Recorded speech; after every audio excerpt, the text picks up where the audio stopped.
We don't want to shame people. We don't want to shame them for anything that's going on with their body or their mind. Fat shaming is a big thing. We don't want to just tell people that they're fat, except for the guy who I'm about to introduce you to, who loves telling people, hey, you're fat. We're going to find out more about that on today's episode of The Movement, the podcast for people who want to know the truth about what it takes to have a happy, healthy, strong body. Starting feet first, usually, because, those things are your foundation, but we start from other places sometimes too. We break down the propaganda, the mythology, sometimes the outright lies you've been told about what it takes to walk, run, hike, play, dance, do yoga, CrossFit, whatever it is you like to do, and do it enjoyably, do it efficiently, do it effectively. Did I mention enjoyably? Don't answer because it's a trick question, because I know I did, because I started with that one. Because look, if you're not having fun, do something different till you are. You're not going to keep it up if you're not having a good time anyway. I'm Steven Sashen, your host from zeroshoes.com. And we call this podcast The Movement because we're creating a movement about natural movement. We're helping people rediscover that using your body the way it's designed is the better, healthy, obvious choice, the way we think of natural food. And that other part of the movement, moving that idea, is you. Doesn't cost anything, doesn't take any effort. If you want, go to www.jointhemovement.com. You'll find all the previous episodes, all the ways you can interact with us on Facebook and YouTube and Instagram, et cetera, et cetera. And all you need to do is share, like, review, give us a thumbs up, hit the bell icon on YouTube, whatever it is to do to get the word out about natural movement. And that's kind of the way that works. If you want to be part of the tribe, just please subscribe. So, Brian Bradley, it is a pleasure having you here. Why don't you tell people who you are, what you do, and we can jump into why you like calling people fat. Okay, you and I might be in some serious trouble with that one, but there's a reason. Hey, you started it. I just asked you for something provocative to say, and you gave that to me. I did. It's absolutely my fault, but I will tell you why once I make this intro. Okay, real quick. Brian Bradley from the Egoscue Method. You will not be tested on the spelling. That's a gentleman, Pete Egoscue's last name. Been with him for 30 years this year. We're on our 50-year anniversary of the Egoscue Method, as he discovered what the method was coming out of Vietnam. And I'll talk to you about some other stuff that we're launching this year too. Okay, let me start by saying this. If everybody were to take a piece of paper, and you have paper there? Okay, just write down. Are you actually suggesting that I do this? Because I will if you are. Because I want you to feel it, even as a dude, right? Because you don't really hear guys being fat shamed or stuff like that. It's usually even magazines talking about stuff, which I'm so tired of, telling the women are told work out more, eat less. Yeah, okay, like they can work out more and eat less. Quit shaming them. But go ahead. The dude thing. My doctor, I was at my doctor recently, and he told me that having long hair like this might mean that I have issues with my masculinity. I said, I don't need to hear psychological advice from my gynecologist. And he said, God, you're sick. I just love you. Okay. So, on to a more serious note. Okay. Yes. So write down the word fat, F-A-T. Okay. All right. And start thinking to yourself, when you wrote that down, how did it feel? How's it feel to write that word? Would you like me to answer? Yeah. I felt some tension in my body. I felt a little, let's say a little anxiety is not quite the right word. The biggest thing is I just felt just something tensing up, and I became very aware of the subtle and sometimes not so subtle ways I don't like this thing. I don't know that you know this about me. In fact, you probably don't. When I roll out of bed every morning, I almost reflexively pinch, a little bit of abdominal fat to see what changed since last night, or to get a kind of barometer for where I seem to be, as if I somehow was running a marathon while I was sound asleep and lost a bunch of body fat. I'm a relatively fit guy. I'm 59 and a half. I'm probably at about 14% body fat. I'd love to be less. And as a sprinter, it would be nice to have a better strength to weight ratio. Anyway, all of those various thoughts like flew into my brain as I was writing 3 simple letters. I hope that every single female listening to this and every dude rewinds this and goes and gets his female partner, if you have one, get him to listen to your explanation just now. That was an authentic, naked answer. Like saying, this is how I feel. Imagine the guy wakes up and goes, well, I guess this is, I didn't lose any weight last night. Now, I know you have a sick sense of humor, so I know there was a Star Wars reference or a comedic thing when you looked in the mirror, all that kind of stuff. But you look at that and you go, wow, that's a truth that males and females go through. Females are forced to. of every, and not just people who are significantly overweight. I mean, this, here's the other thing. I've basically been hypercritical, not in a way that, is what's the word, paralyzing or anything, but I have, a lot of thoughts about how this body thing should be different. And I have vivid memories of having that start when I was in second grade. Wow. Okay. So let me explain to you. I have no idea what psychological. No, I'll screw you up if I try to do what Freud's supposed to do, right? But I will tell you this. Judgment kills. So when we write this word down, your body got tense. I wrote it down. Okay. I wrote it down. Yeah. I highlighted it, scribbled on there, and I felt sorry. Like, there are people in the world who look in the mirror every day and don't like what they see. There are people in the world who read something and say, that's me. I don't like myself. They go to this place. Yeah, I'm going to toss something in there. I don't know anyone who looks in the mirror and likes what they see. And if they do, if they try a different angle, they'll eventually find an angle where they go, I'm not crazy about that one. And I have a theory about this. When we evolved as human beings, however you want to think about that, we never learned to look at a glass of water and be able to tell if there was bacteria in it, something that would kill us. What we got really good at was ingesting something, eating, drinking something, and paying exquisite attention to the effect of that to know if that was something good or bad. And my theory is that now that we know everything's basically safe, we're still applying all that same internal examination to our experience and to our body in ways that have just no relevance whatsoever. Now, I'm going to throw a caveat in there about, what my reporting. Everything that I said was accurate. And I simultaneously don't care any longer. I know that's just what my mind does. It's reflexive. I have no control over that. And I find it kind of funny in a way, because again, I didn't run a marathon overnight. Why do I think I got thinner all of a sudden? It's just kind of ludicrous. And the absurdity of it is now the bigger thing that impacts me. As I just go, it's like I have a line. I go, everybody needs a hobby. And that's clearly my hobby. And I spend a good amount of money on that hobby, and decent amount of money on that hobby. So anyway, I have a theory that I've literally never met anyone who genuinely looks in the mirror and says, right on. And I think the idea that there are people who do that, and let's say they're going to be, one out of a bajillion. The idea that you should be someone like that crazy person who probably has brain damage adds to that stress, adds to that judgment. It's judgment upon judgment. 100%. And that's why that's an interesting thing. And I'll get back to this other thing we were discussing, but one of the things I heard Pete Egoscue when we were talking years ago about approval. And remember, we deal with the chronic pain world. We deal with acute injury. Hold on, wait, just to be clear. I know that, but you haven't explained that. Do you want to say a little more? Yeah, I do right now. Yeah. When you're looking at what Egoscue does, the picture over my left shoulder, these two pictures right here. Which some people wait, hold on. Some people can't see because they're only listening. So, okay. So the functional blueprint of the human body, very simple. How the body was, we believe, designed is from the ankle to the knee, up the chain to the hip, up the chain to the shoulder, and up the chain to the ear. That's the front view and side views. There are 90-degree angles, like the physics of how the human body should look, stand, and walk and move. Technological society has crushed that. We believe it's a massive opportunity versus going, oh no, we're in trouble because technological society's crushed that. And not from a business standpoint, but from a self-discovery standpoint. The idea of this discussion about fat falls right in line with that, because I'm taking you to the emotional thought process of, okay, fat, how did it feel?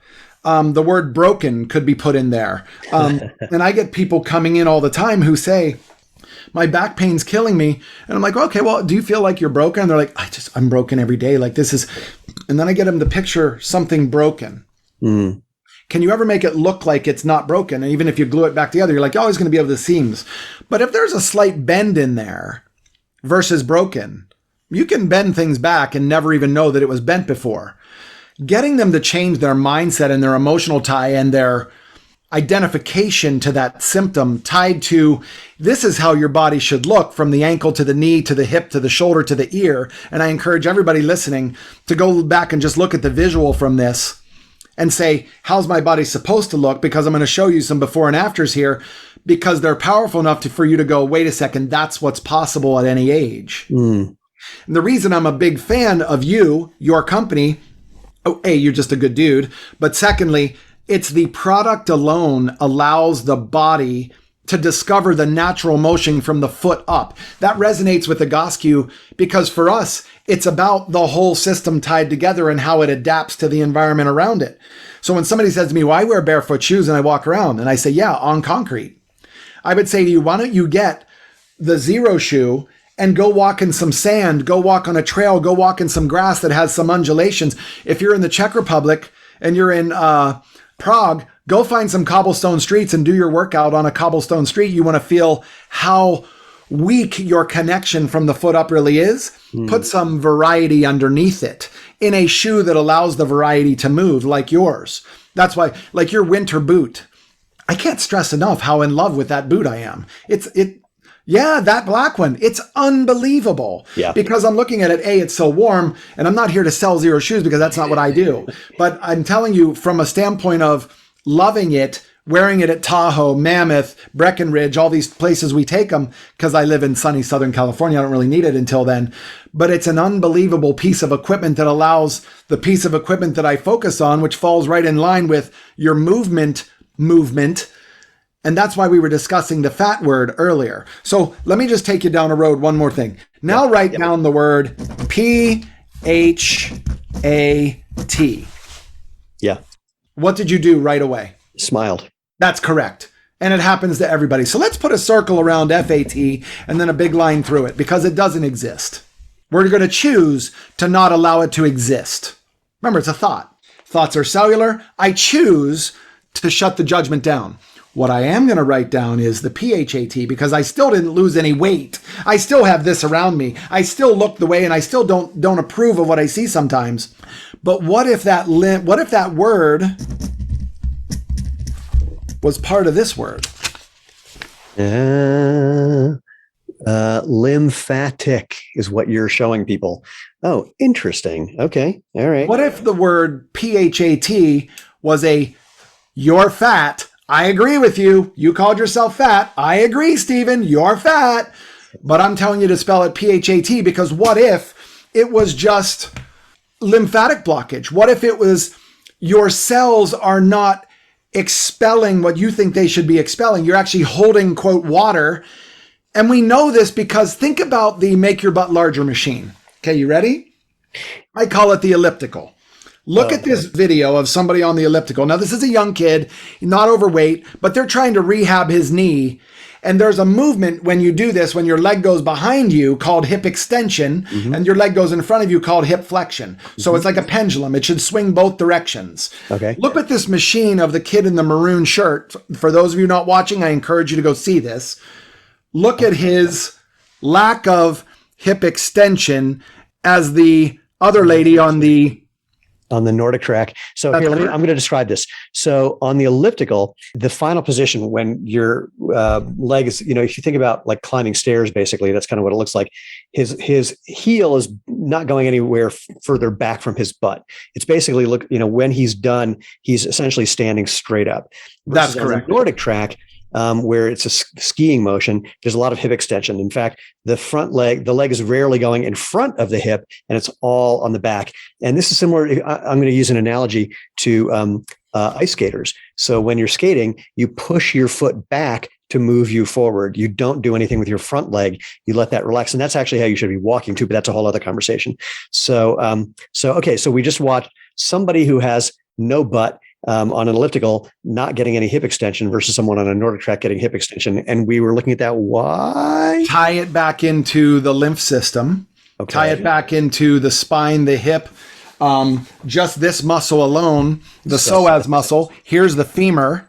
Here's the pelvis. Here's the spine. When this femur doesn't travel behind you, you get no pull on that muscle. Got it. So knowing that, just those two things alone. Now, I'm not bringing the body down to just these, but this is a subject that we opened up with. Your fat could be PHAT, letting you know that your lymphatic system, hey, you know what? You know what I've heard, especially females that I bring this up with, because I'm trying to create a freedom for them. How's it feel? It's not my fault. Oh, but the other one was your fault. Well, wait, Absolutely. what are the two things in there? What's not someone's fault? PHAT versus FAT. Fat is my fault. I see. If I go to the PHAT, you're telling me, Brian, maybe my lack of hip extension, which is why I have a bunion on my big toe, it never goes behind me. My hip never moves. I'm working out 10 days a week, right? But I'm not getting the results. I lose weight from the rib cage up and I look amazing in a bathroom mirror, but bathroom mirrors don't go all the way down. So I want to see if I can synopsize, and I may criticize as well, just for the fun of it.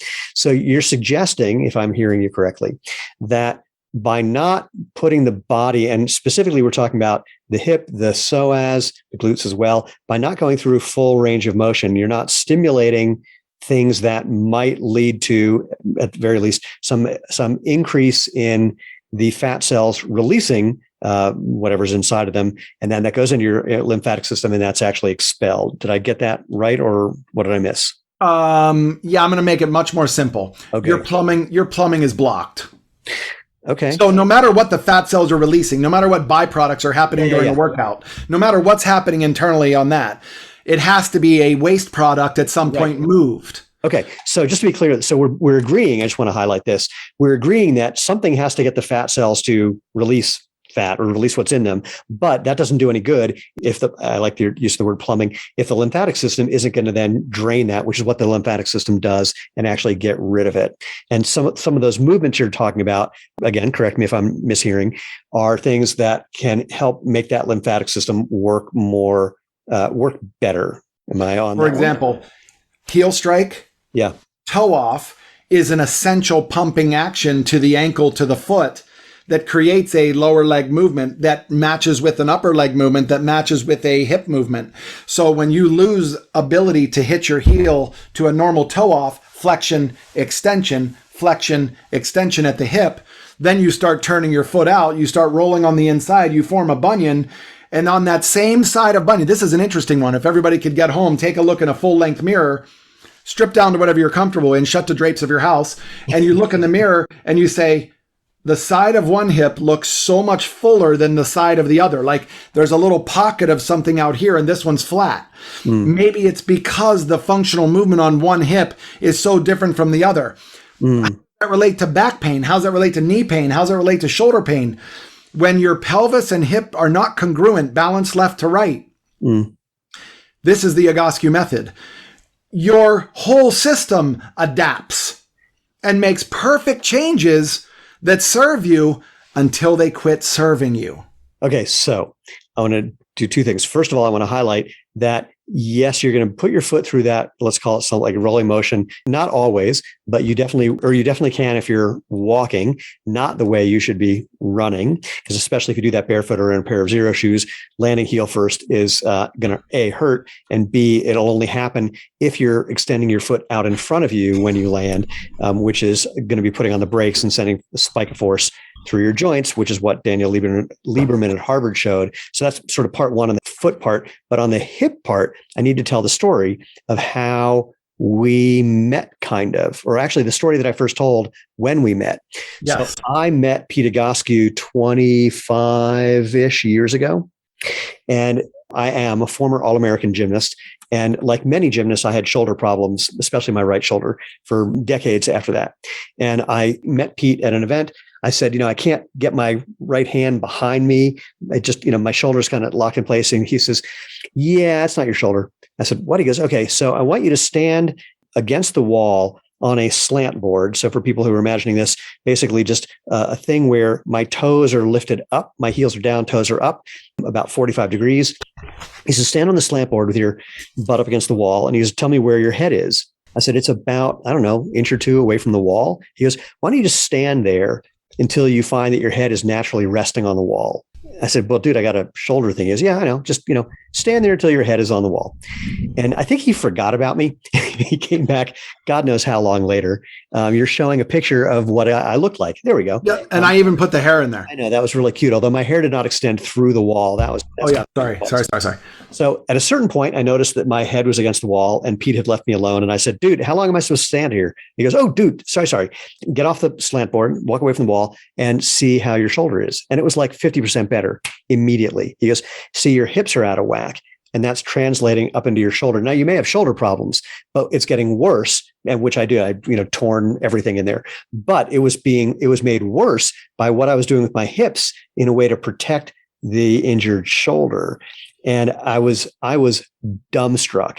And that's when I started working with you guys and made some other changes, mostly to my hips, starting from my feet, starting from my shoulders. That changed the way my whole body moves. I spent 20 years trying to get the gymnast out of my body, and working with you guys was a huge, huge component of that. Well, you know what it did is you don't know what you don't know. And once you're shown the picture I'm going to show you now, and for those of you, I can't stress enough this picture. I don't really use it for marketing, but this is a 58-year-old Ironman triathlete. One of my favorite pictures of all time. 58. I'm 59. I don't get whatever. Okay.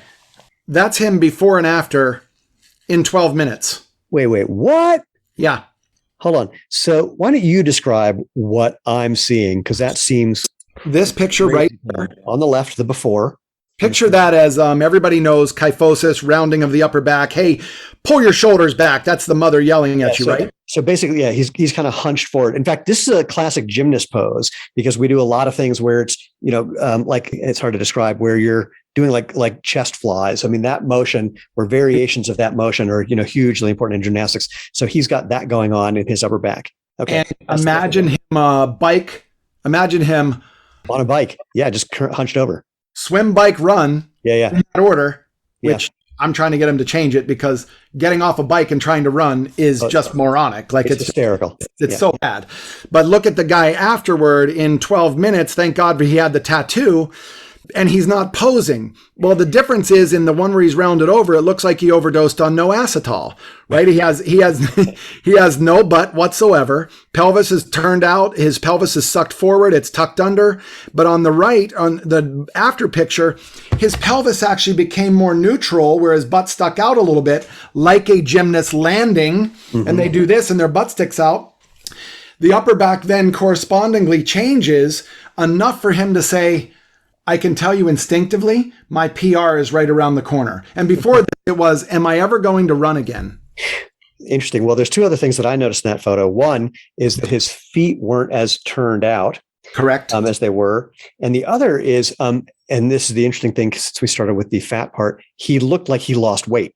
Absolutely. I mean, I'm not saying he did. It just looked like suddenly just the way his body looks, it looked thinner. Well, again, I encourage you guys to go look at this because this is one of my favorites.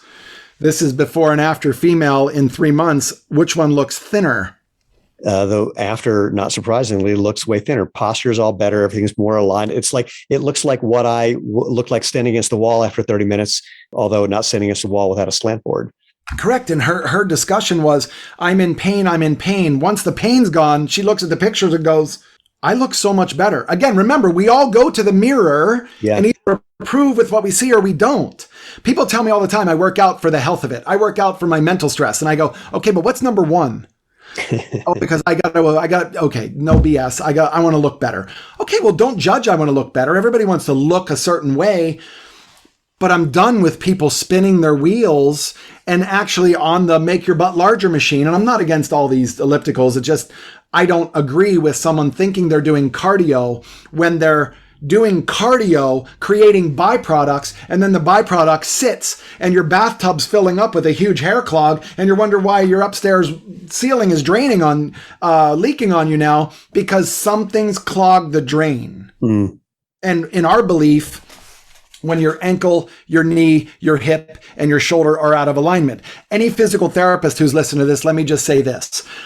Zero, not XERO, ZERO. There are zero probably studies that you could go find that are peer-reviewed that says posture really matters. These are the discussions I'm on Twitter about going, guys, I won't say moron, but that's where my instincts are going. You've got to trust your instinct that says when a guy looks like what I just showed you, in the before picture, or the young lady looks that way, and the one looks like after, which one would you rather work with? Mm. rather work with the other one because it looks like they take care of themselves. The dentist says, if you don't brush and floss, I'm going to be doing some serious digging in there and we're going to replace this and this and this and this. You do your part on brushing and flossing. Wearing the zero shoes, what I tell people, and this is just, you didn't ask me to do this, I'm just going to tell you this. Wearing something like a zero shoe, XERO zero shoe, it allows your body, to me, that's like flossing. You're doing that extra part. Rather than doing your Egoscue menu and then wearing stiff shoes, you're doing your Egoscue menu and you're wearing a shoe that allows the true movement of the hundreds of moving parts in your feet to actually do their job instead of fight against it, where everything's bringing those little hot dogs together. Most shoes do that. You want to make my job easier, brush and floss if I was the dentist. So I like this idea that, and we're going to talk about what it takes to make these postural changes according to the Egoscue method. But before we get there, the point that we've been kind of diving into for however long it's been is this basic idea that if your posture is not aligned properly, the way bodies are supposed to work, and this is not like, you're a special little snowflake and your body's magically different than other people. Now, granted, you might have some actual deformity. That's a different situation. But for the average human being, then one of the effects of that is that the lymphatic system can't work properly. And if you're doing certain kinds of exercises, they're at the very least not helping and maybe further clogging, if you will, the lymphatic system. So if in fact you are looking to change your body, if you are looking to lose fat in some way, you're going to be having a harder time when your posture is not aligned, when your lymphatic system is therefore not working perfectly. We're not trying to say this is not about calories in, calories out, but we are saying, and I'm putting words in your mouth, so correct me if I'm wrong, but we are saying that you're getting in the way of your goals if you're not paying attention to this critical thing. Is your body in the alignment that should be for optimal function? Well, it's the one question they ask is, I've been working out for 8 months. I've lost 35 pounds. How come I can't lose my lower abs and my outer hips and my thighs? How come those, when physiologically, scientifically, let's go back to 101, you can't spot reduce. Right. Why are you spot gaining? That's an interesting question. I mean, again, I'll throw out the argument just because from the people that I think of, I'm going to use the example of some bodybuilders that I know who spot gain, or more accurately, what it is certain muscles they have are just more responsive than others. And there is an argument to be made that there are various, let's say, genetic predispositions for the order that one might gain or lose fat. I know, for example, for me, and feel free to jump in and tell me I have my head up my butt or some other explanation. But I know that I've always been super, super lean, sort of, like sternum up and mid thigh down. And interestingly, I had my genome sequenced very early on when they just started doing this, because I had a friend who was one of the first 10 people to have her genome sequenced. And there are some genetic markers that are common among sprinters. And the interesting thing about some of those genetic markers that are common among sprinters, they also predispose someone to gaining belly fat first. So I'm going to toss in there, or I'll ask you, where does the genetic component fit in? Because not everyone just gains fat evenly along their body, right? I've seen that every now and then, but that's few and far between. Yeah. Remember, the fat that I'm interested in, and whether it's for real or not, I gave it a name. I'm just calling it the PHAT. Yeah. I'm not even I'm talking byproduct. Got it. I'm only talking, why are you holding fluid? Got it. You're holding fluid at the cellular level. Your plumbing is clogged. The physiologist, who knows a hell of a lot more about this than I do, is going to say, yeah, but your lymph system draining upwards is going to be based on this. It's going to be based on... Got it. Nobody wants to look at the heel, ball, toe is the catalyst for calf function, knee flexion, glute, hamstring, and I'm just talking muscle. Got it. And looking at all the lymph channels, armpit, brain, around the abdominal wall, because you could make a generalization, say guys are going to gain weight from the nipple line to the mid thigh. Women are going to gain weight a little bit lower, and they're going to say, yeah, but it's all my hips and my lower stomach. And I'm generalizing. Yeah. When you look around, that's what you're going to see. What I find very interesting is when somebody comes in a set of Lulus or a pair of shorts that we can see, and I put them in front of a mirror and just say, aren't you curious as to why this hip from the lateral oblique area down the hip to your thigh is pretty flat, and the other side is 2 inches out like this? On the side that you had the knee injury to, on the side that your foot turns out and you have a bunion forming, could it be? And then they hit it and they're like, yeah, it feels like it's just like liquid. Maybe Interesting. the garage door is shut and you're trying to get the car out. It's not going to happen. Got it. Okay. Got it. Very interesting. And again, now, and this is where I want to start moving into things about Egoscue more specifically.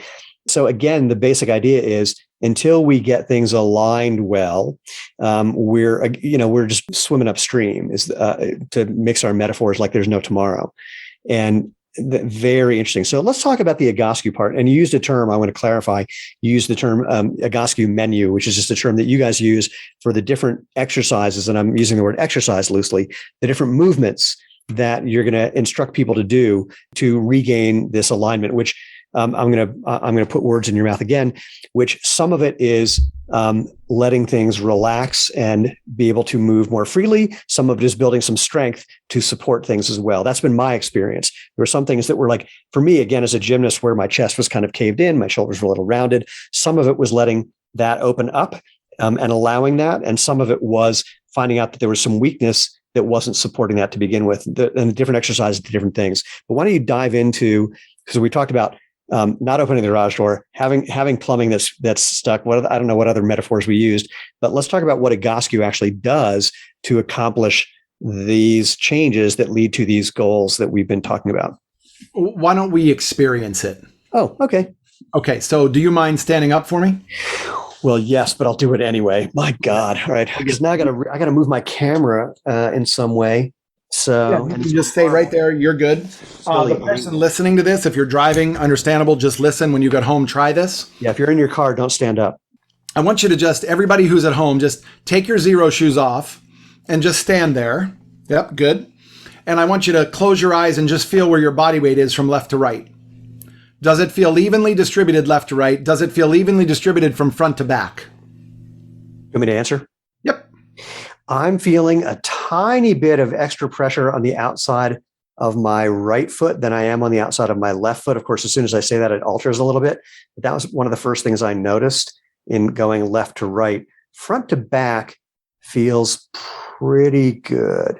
Okay, so everybody makes that change, and you can put that away now. Now turn sideways, and you can open up your eyes. Now, all I want you to do, and don't move until I tell you guys to do this, because I'm not going to say touch your toes, because a lot of people reach for their toes. They don't forcibly move anything. If I just said, bend over, hang down, and just see and feel what it's like getting there and see how far you go.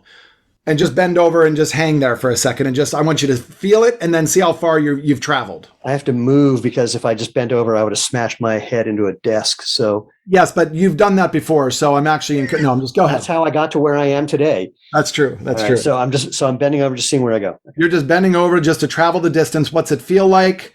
Your knees are not bending. How are your low back, your hamstrings, everything else? So were you asking me to not bend my knees? My knees were a little bent. Were you asking me? Do not bend your knees. Oh, do not bend them. Keep my knees straight? Okay. Yep, just keep your knees straight. Just bend over and hang there. How far did you get to the ground? What's it feel like? Where did you feel limitations? What's it feel like? Come on back up. Okay. So, can I sit? Yeah, and then just, but then we're going to go through an exercise. So we'll get back up here in a second. All right. Well, I'm sitting just to answer your question. So, in the first part, before I got to the end of my range of motion, I just really actually enjoyed the kind of letting go feeling. That was very pleasant. And when I got to the end of the range of motion, my knuckles were on the ground, okay. But I was feeling it pulling from about 3 inches below my knee to about 4 inches above my knee. So basically the middle of the hamstring to the hamstring insertion below the knee is where I was feeling a stretch/tightness. So if we went to typical thought process, athlete, growing up, high school, college, all that. If we stretched the area the distal hamstring, the proximal calf, the knee area, right? Yeah. If we stretch that area, doesn't it make sense that we could probably increase your range of motion? It does. So here's my next statement. Stretching is absolutely garbage.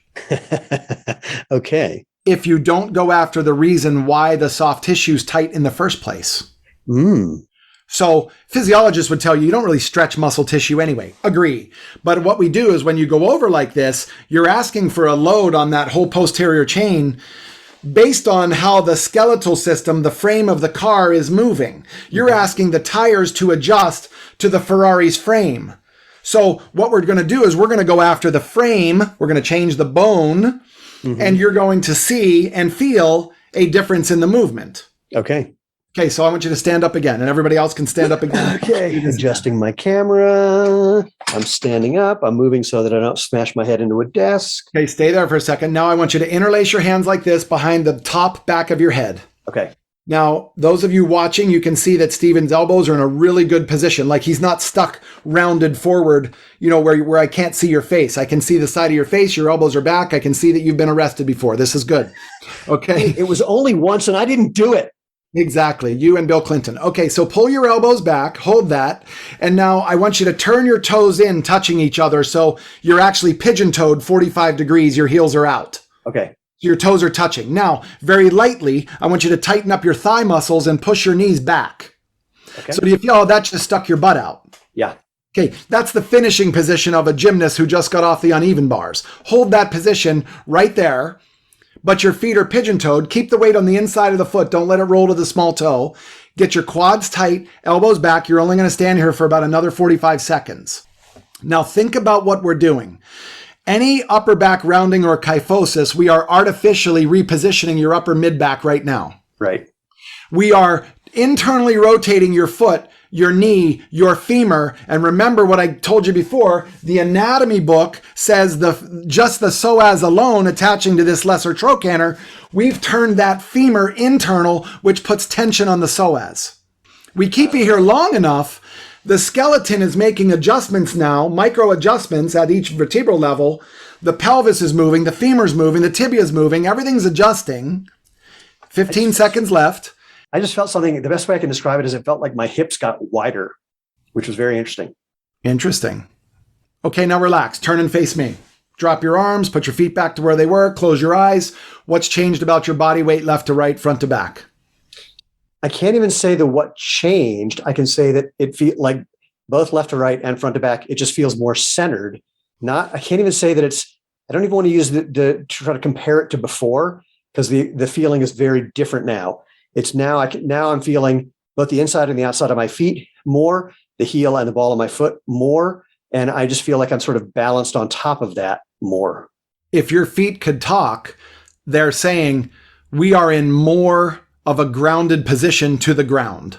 I also feel like I'm not actually gripping the ground. In fact, my feet are relaxed. And at the same time, it feels like I'm gripping the ground, even though I'm not doing anything actively.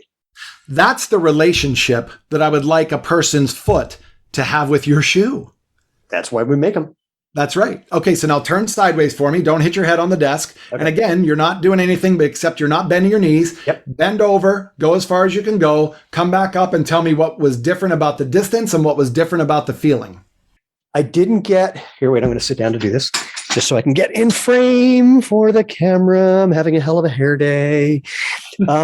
I got to about the same place, but I didn't feel tension behind my knees. I actually felt like the entire posterior chain, the whole thing was involved in the stretch, involved in the getting to that end of range of motion. It wasn't stuck in one place. That's correct. So now what happened is your pelvis, for a visual, I'll give people this picture. This is a CrossFit guy out of the Netherlands who was suicidal, going to give up his business. I gave him an exercise like we just did for his mid-back. The red is before, the green is after. Look at the difference in the range of motion, but look at the rounding in his mid-back. Yeah. He actually became a hip mover. The pelvis actually hinged the movement rather than the spine hinging and rounding over in the mid-back. Well, and I'll say something about my experience just for the fun of it. I have some difficulty moving my pelvis because I have a grade 2 L5 S1 spondylolisthesis with a pars defect. So I've got no disc between L5 and S1, and my L5 is about 1.5 inches shoved forward. So it makes certain movements in my pelvis trickier because there's just something literally physically getting in the way without any muscles there to move it. So FYI. What does that make when you get that diagnosis? Yeah. I'm going to use words that are going to lead you a little bit. Okay. What limiting thoughts do you have when that diagnosis is given to you? I only have one. Yeah. It's son of a bitch. I used to be 2 inches taller. Okay. So it doesn't scare you as it relates to, I have a grade 1, grade 2 spondy right now. No. When's grade 3 come? When do they do a fusion? That doesn't scare me. It seems like that's, it's a possibility. In fact, it's almost disappointing that I'm not in a position where the doctor is going, you've got to get that thing fused, because until then it's not even that I have to deal with it. Until then, it's an enigmatic something that, I don't know what it's going to do or what it might do. I mean, I stopped pole vaulting and long jumping because long jumping, I'd land in the pit. And I used to think that what I was feeling, the vibrating feeling in my legs when I got out, was muscular. And I realized I was just jamming my sciatic over and over. I went, maybe that's not a good idea. And pole vaulting, obviously that, you hit the box with the pole and there's that major spinal flexion. It occurred to me probably not a good idea because it's going right into that spot. So I stopped doing those two things. I stopped deadlifting 450 pounds. That didn't seem like a smart idea. And I do like pulling heavy. It's really fun. So having to, work around that is not as much fun. But by and large, since luckily I don't have the symptoms that I have are not bothersome on a daily basis. Literally the only one I get is I used to be taller. And I do think maybe at some point I'll need some fusion. In fact, just for the fun of diving into my medical story, for lack of a better thing, it's possible that because the disc is basically gone, that the bones are going to fuse themselves, not in the ideal position, but at least if they do that, then they can go in and clear out a little space in my sciatic without a whole lot of effort. And I won't have, what I refer to as Tourette's, which is when I get this interesting little electric needle, vibrating electric hot needle thing that hits me out of nowhere and makes me scream every obscenity that I know, which is very entertaining, by the way. Yeah, I wouldn't mind. I'd actually like to be there for that next time. So if we can rearrange that, your whole schedule to maybe it happens spontaneously. I can't. Yeah, do a long jump right before we meet again. Okay. Here's where Egoscue comes into play with something like that. Because what I just heard was that what I hear from every client, their story is very profound. Yeah. I don't know if this is profound. No. There are people listening going, that's me, or I'm not as bad as him, or wait till you hear my story. One of those. We love to bond over our problems. No, that's exactly right. But here, you're exactly right. That's why I'm saying, what an amazing story. And instead of jumping in and saying, Egoscue can help you with that, and we got the cure. No, you're not listening. Meaning I wouldn't be listening. What I'm going to say is, what an opportunity that's sitting in front of you, so that if your body does decide to fuse bone to bone down the road, what if we could get your pelvis into a better position that you can be more stable, stop the shocking, do all this stuff. And even if you said to me, I'm going to have surgery no matter what, because my degenerative hip is showing up. Brian, you're not going to grow cartilage back. Okay, I get it. Yeah. I have my own beliefs on that, but okay, I get it. I'm not going to argue the point. What I am going to argue the point is, why doesn't your hip hurt? We do this to people. When I ask you to walk around with your hands on your head, your pain drops to a 1 versus a 10. Well, I can't walk around like that. Of course you can't. You don't live in Los Angeles, but you could if you move there. Or B, we could give you exercises that do the same thing. Right. And then your body. So remember, your body is out of alignment, but it's serving you to be out of alignment until it quits serving you. And the adaptation now has become its own issue. Now we've got to go in and interrupt that adaptation, that compensation, to allow your pelvis to become the driver again, and everything starts to change. This is something that I find fascinating and annoying about bodies, and that people don't really think about, is that when we do have some sort of injury, whether it's acute or chronic, your body's job is just to get you to be able to function, not to get you back to what it was before. It's like, even if you break something or whatever, the job is not to get you fully healed. The job is to get it so you can run away from something that thinks you're going to be lunch. Yes. And often, like you're saying, we end up in these positions that served us to that end, got us so that we could get up and move and get out of the way, but are now not serving us because they're not functionally optimal. And that causes other cascading problems down the line.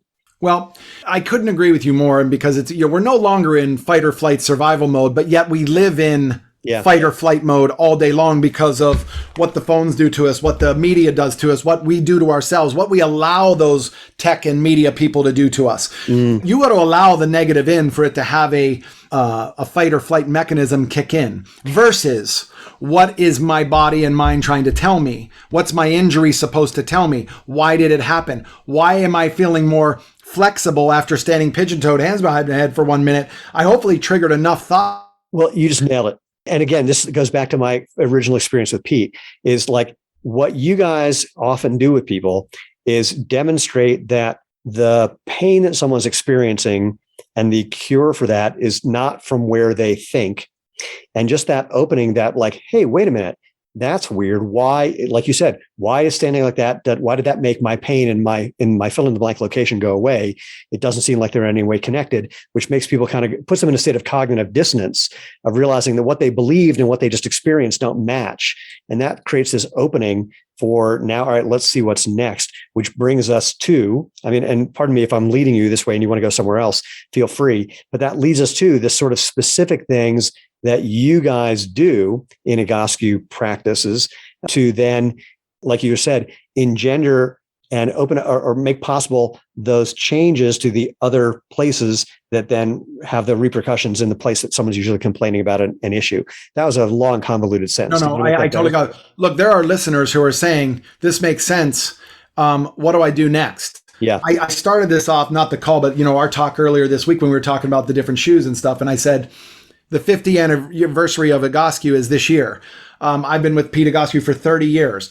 But the new book, as you can see over my shoulder here, the Pain-Free book by Pete Egoscue came out 27 years ago or something like that. I don't remember exactly. Yeah. But now the new version's coming out in November. So when we look at this stuff, would I want people to go get the book? Yeah, that's where I would like you to start. It's not one of these things where I want you to come and see us for therapy and get onto our website. And, it's convincing people that their body is responding accordingly, not against you. Your body's working for you, not creating things to happen to you. So it's like a Tony Robbins thing, and what he got from Jim Rohn and all these things. He would tell you, life's happening for me, not to me. If it's the reverse of that, you're in psychological and emotional hell. So instead of being in physiological hell, we want to give you a way out of this. From the hip out, you're coming from the foot up. And there's such a congruency between this, because your shoes, for me, and I told this to Injinji about their socks, the toe socks allow such a different experience than a normal sock that crowds the toes together. Yeah. Getting people to apply just enough stimulus, and you can get the Pain-Free book. Let me think here, where you can go to painfree.com, www.painfree.com, and you can pre-order or order the book. And we also have some other tickers on there that'll line you up with exactly what we do, more educational tools, because what you and I are covering in an hour, people in chronic pain are going, I want more. I know you're saying that. Yeah. We want to provide more. And I want you to trust the process of what your body's going through versus going, my body's working against me. That's our number one change, that you can say, I'm going to go from hope to belief. And now you're really on your way to that next level that your body should take you. Again, I'm synopsizing just for my own benefit as well. So part of what it sounds like, and I like this, I may be mistaken, but I don't remember the emphasis when I was more actively doing Egoscue things. The emphasis, while there was an emphasis on the hips, the story was not emphasizing how the hip is really, in many ways, the central focus, and how things sort of move out from that. And we're working on hip related things. Wait, where did that thought go? There was some thought that went along with that. Let me just answer that real quick for 1 second, just to give you a simple explanation. Okay. When I pick up my fork and pick up a piece of grass-fed beef, because I'm vegetarian, I let the cow eat the vegetables and then I eat the cow. So I'm really a vegetarian. So I take a grass-fed, grass-finished beef and I chew this, or a piece of broccoli. This fine motor movement of doing this, or hair, or teeth, or putting glasses on, just this, has to be anchored at the mid-back, has to be anchored at the pelvis. So when I say become hip-driven, every single thing, from something as simple as this. Those of you who follow combat sports may know this picture. Can't wait to see it. I don't know that picture. What is that picture? That's McGregor in the black pants during the Khabib fight where he couldn't breathe. Look at his shoulder and upper back position. Yeah, totally rounded, totally collapsed. That's him in the green shorts. When I flew over to Vegas to work on him at the UFC gym, that's 12 days he did the exercises. Look at the postural change when he fought the next fighter and he won in 44 seconds. He punched the guy with his AC joint 4 times in the face because he finally learned and comprehended power does come from down below to send my shoulder this direction or send this. So every little movement from baseball to golf to tennis to picking up a kid to brushing my teeth to getting up on, it all comes from that pelvic area as the anchor. No, this is interesting. I'm having flashbacks. So I did and taught Tai Chi way back when. I haven't done it for quite a while. But the interesting thing, Tai Chi, same idea. And the point you made a moment ago is part of the idea of Tai Chi. Tai Chi, the idea is rooted into the ground through your foot, but all the movement is starting in the hips. The hips are making the movement, and then everything flows from there. But the feet need to be grounded as well. Otherwise, you're just flailing in space. And you did it perfectly when you said barefoot. I said, close your eyes. Where's your body? You said, I don't really have a difference from left to right, front to back. But I can tell you this. I'm going to put words in your mouth. My feet are active right now, and I'm not consciously making them active. Yeah. And that's what allows you to golf and tennis and throw a punch and live pain-free. When your feet are not active, from the messaging they're getting from the rest of the skeleton with this blueprint that's over my left shoulder again. So I encourage you to go home and look at these visuals. It's a flat out game changer for the person. Once they discover, get your body back to close to 90-degree angles. Welcome to the Egoscue Method. Now you're really living what your body should be providing. I'm going to say something also. If people do take a look at the video of this, or they go to the website where they'll see it on your website as well, and you see the images that we're talking about of what it looks like to be standing naturally, many people will think, I can't do that. And what I'm going to tell you, I don't know if you can or can't, but I'm going to tell you that if you will probably be surprised, even if you can't do that, you'll be surprised at how close to that you may be able to get by not doing what most people think you need to do to get there. And that's what was interesting to me and amazing to me in doing Egoscue things was, again, how much things did change with these weird ass exercises that made no sense to my brain. But the next thing I knew, my shoulders were in a different position. My hips were in a different position.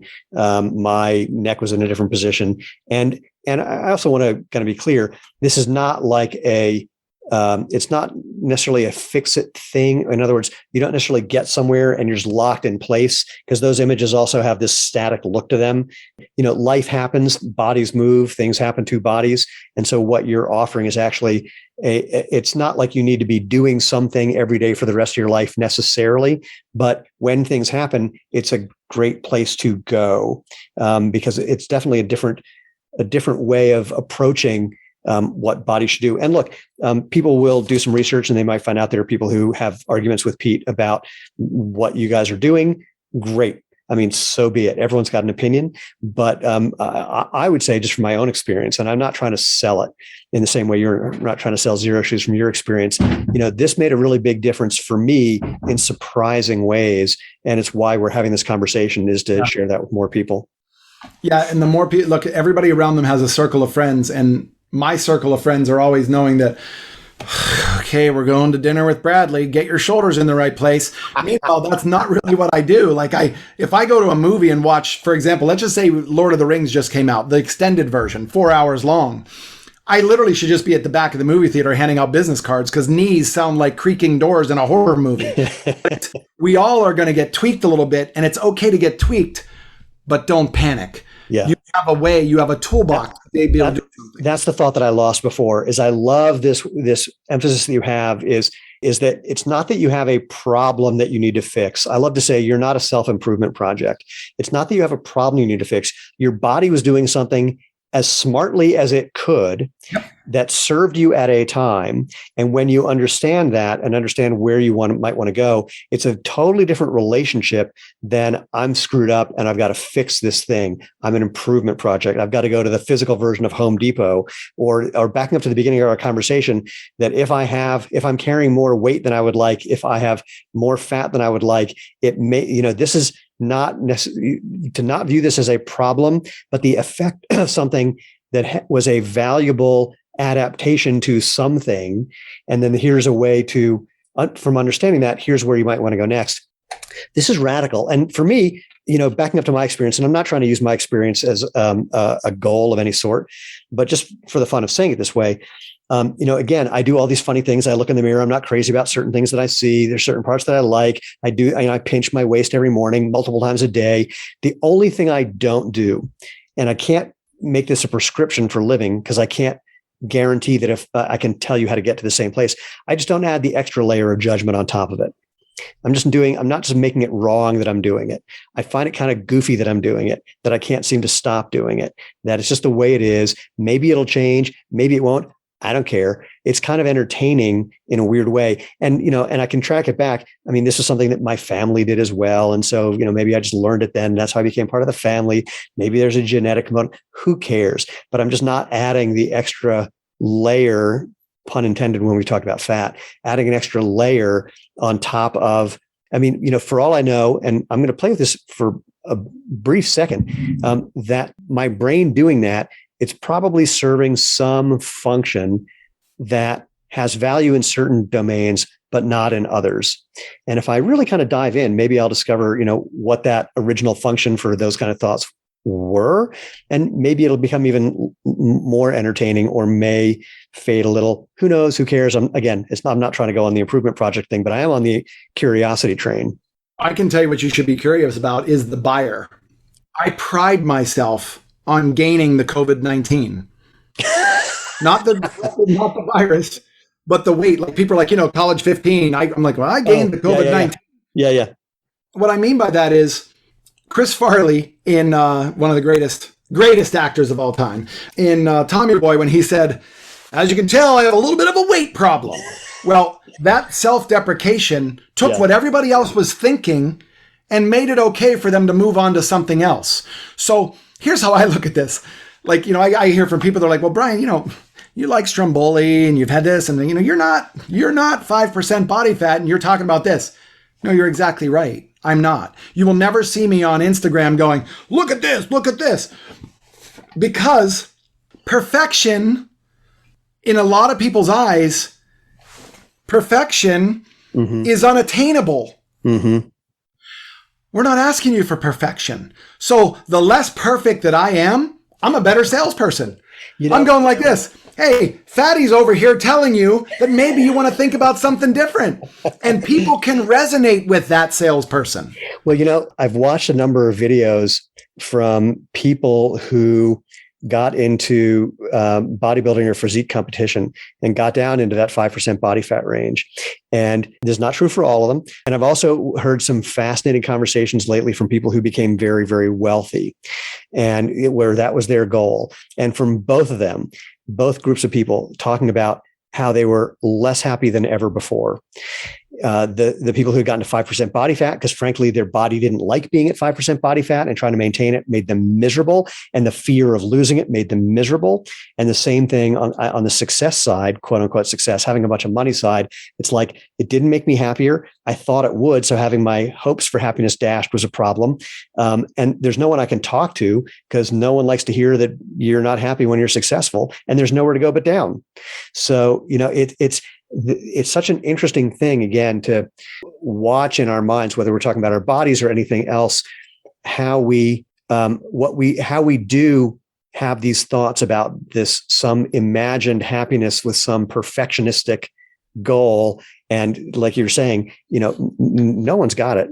The people who do, it's you don't have that life anyway. The fact that Heidi Klum looks like Heidi Klum at 56 years old or whatever, congratulations. She's Heidi Klum. She gets paid to look like that, and she's a genetic freak. I'm just all, anyway, this is all. No, I hear you. That's why I'm not a fan of what females go through every time they're in the stand at Ralph's, Albertsons, whatever, Winn-Dixie, I don't care what supermarket you're at. The tabloid magazines are there for a reason, because you're going to look over and go, I hate my life, but Reese Witherspoon looks amazing, so I must follow what she does. When I work with these people from LA, I know what they have at their discretion when they want to lose weight, look a certain way. And by the way, they're not healthy up here, a lot of them. Yeah. So stop the comparison and find out, discover what your body's real capabilities are. And pain might be the motivator that's having you do Egoscue or whatever you're doing. But discover and be open to, once I'm out of pain, imagine what's next. You just nailed it. This is the great place to wrap it up. Is this internal discovery of what you can do, which, it's a bit of a paradox because, like you said, what might get you in the door is the pain, but then you're going to have these new discoveries where you're going to find what is right for you, the possibilities that maybe exactly what you thought was possible, maybe that what you thought was possible isn't right for you, maybe what you thought was possible is more than you imagined. But again, having that come internally, this is going to sound funny, but when you asked me again to close my eyes and check my balance again, the experience was so internal and just felt so clear that whatever moved out from that is interesting, rather than it being a problem I'm trying to solve. It's like, this is a pleasant place. I'm really looking forward to what's next. Yeah.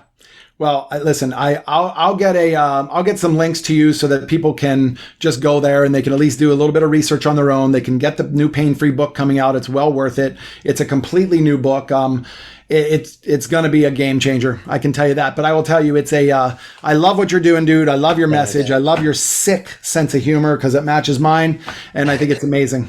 Well, A, I appreciate it. B, you already did mention painfree.com. Go there. There's going to be some other links in the show notes. Brian, as always, a pleasure. I'm looking forward to what's next with you as well. Whatever we can do to help, please let me know. And in fact, we're going to talk about that when we hit stop recording, because I've got something that just occurred to me that you're going to like. And most importantly, for everyone else, thank you for being on the podcast. Brian, actually, if anyone just has any explicit questions, should they just go to painfree.com and is there somewhere to submit them there, or to find out about finding an Egoscue practitioner? Or is there anywhere else you want to point people before we call it a day here? I do. It's I'll show you a picture that's on my Instagram, but it'll have my address above it. This is a before and after that I was in the discussion about posture doesn't matter, but you can see the address at the top is the Brian Bradley, or there's another one called at Egoscue Method. Either one of those two, but I answer my DMs personally. Great. And then I have a whole team behind me that'll be able to give you support. So whatever you need to, look, you can even, like I told you before, you can even get on there and say, Brian, you are so annoying. I'm going to say, thank you for the gift, but no, thank you. How can I help you? My answer for that is, I can totally see why you would say that. And it's clearly not my intention. What do you suggest? Because I hear it in my own head sometimes and I'm going, why am I saying these things? So all that said, for everyone else, do me a favor. First of all, check the show notes for all the links that Brian just mentioned. We'll have those there. Also go to our website, www.jointhemovementmovement.com. Again, you'll find previous episodes, all the ways to interact with us. You can sign up to get notified about the upcoming episodes. And if you have any questions or comments or feedback or requests or suggestions for people who I should chat with, including people who think I might have a case of rectal cranial reorientation syndrome, just email me, move@jointhemovementmovement.com. But most importantly, go out, have fun, and live life feet first.